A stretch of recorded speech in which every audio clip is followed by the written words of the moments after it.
the affirmative task we have now is to actually create a new world order. We have before us the opportunity to forge for ourselves and for future generations a new world order, a world where the rule of law, not the law of the jungle, governs the conduct of nations. When we are successful, and we will be, we have a real chance at this new world order, an order in which a credible United Nations can use its peacekeeping role to fulfill the promise and vision of the UN's founders.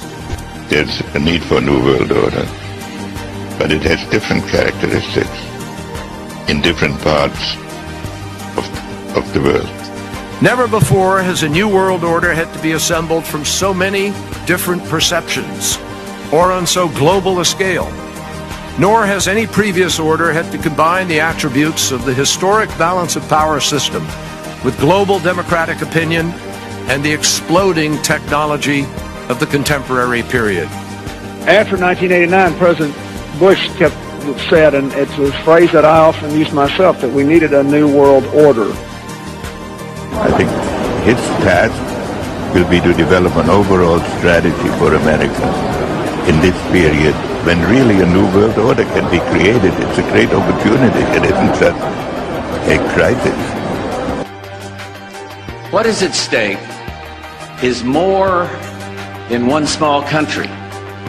It is a big idea, a new world order, where diverse nations are drawn together in common cause to achieve the universal aspirations of mankind: peace and security, freedom, and the rule of law. So, in conclusion, ladies and gentlemen, a new world is emerging. It is a new world order with significantly different and radically new challenges.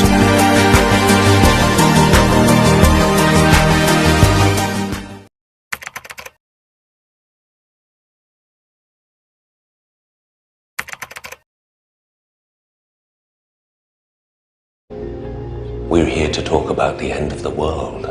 We stand on the brink of Armageddon, diseases for which we have no cure. Fundamentalist states who call for our destruction, nuclear powers over which we have no control. And even if we navigate these dangerous waters, we face other, even more inevitable threats. Global warming will melt the polar ice caps within 80 years, flooding 90% of all habitable areas on Earth. Unchecked population growth will overtake food production in less than 50 years, leading to famine and war. This is not conjecture. This is fact. One way or another, our world is coming to an end. Now the question is, will we end with it? What do you propose? I propose that we end the world, but on our terms. An orchestrated apocalypse. One that will cleanse the earth of its population but leave its infrastructure and resources intact. It's been done once before, with great success. The chosen few will ride out the storm, not in an ark as in the book of Genesis, but in safety, underground. And when it's over, we will emerge onto a cleansed earth, one that we can then reboot in our image. And just how do you intend to achieve this? The means of our salvation are already at hand. I give to you the T-virus. Building back better means getting support to the most vulnerable while maintaining our momentum on reaching the 2030 Agenda for Sustainable Development and the SDGs. Canada is here to listen and to help. This pandemic has provided an opportunity for a reset.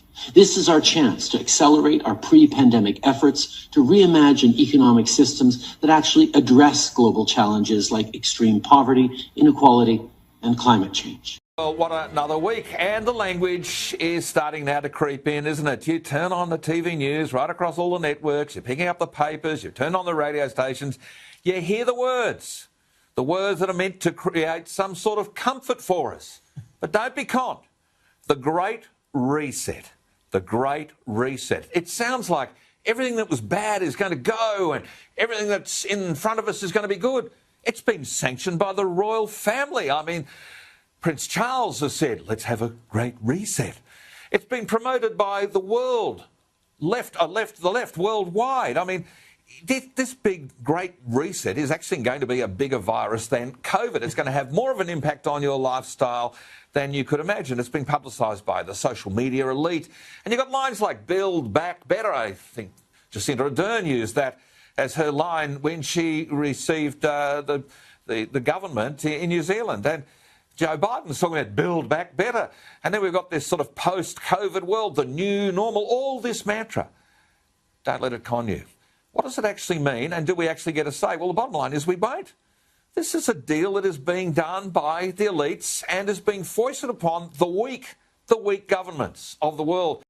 So people assume we are just going back to the good old world which we had, and everything will be normal again in how we are used to normal, in the old fashion. This is, let's say, fiction. It will not happen. The cut which we have now is much too strong in order not to leave traces.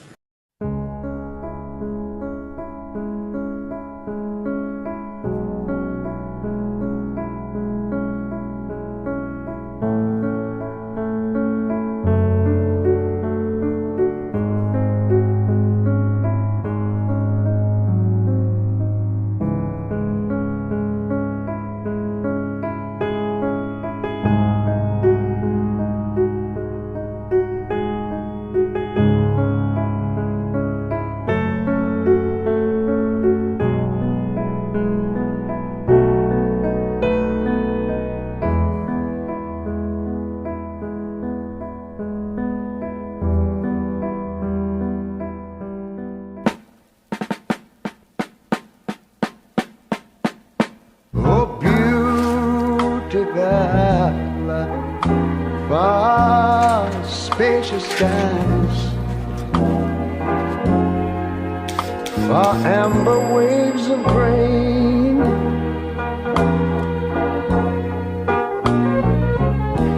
far purple mountain majesties.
We welcome you now as the Vice President of the United States, as someone who has shown leadership, as someone who has had a privileged position to observe and to shape our global destiny.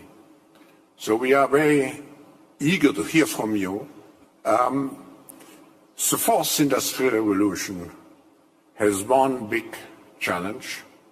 It is the holding out of the middle class, which is a pillar of our democracies. So without further ado, please give a big hand to the Vice President of the United States, Joe Biden. Thank you.